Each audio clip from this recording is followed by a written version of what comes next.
Bismillahirrahmanirrahim. Okey ya. Bermulalah pengembaraan kita, ziarah tarawih kita. Tak pernah. Tak lagi. Tak nak lagi. Okey, tak apa.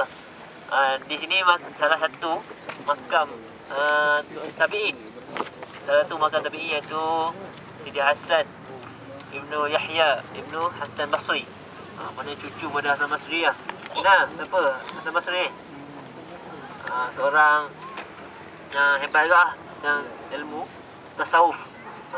Ilmu tasawuf pada ketika zaman sahabat ataupun zaman Rasulullah SAW, ketika itu sahabat ni apa maknanya penyusunan ataupun pembahagian ilmu tu tak ada lah. Contoh ilmu tauhid, ilmu fiqh tak ada gitu. Tapi setelah tu muncullah setelah Rasulullah SAW wafat, maka dan para sahabat wafat, maka wujudlah beberapa madah ataupun subjek lah di tauhid yang disusun lah.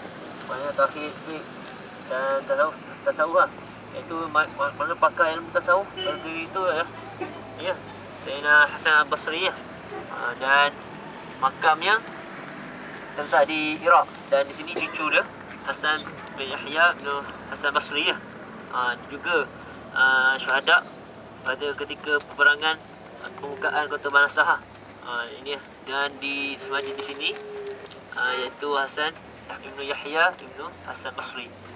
Ini makam cucu Hasan Basri ya. Boleh ya kita Al-Fatihah pada Al-Fatihah.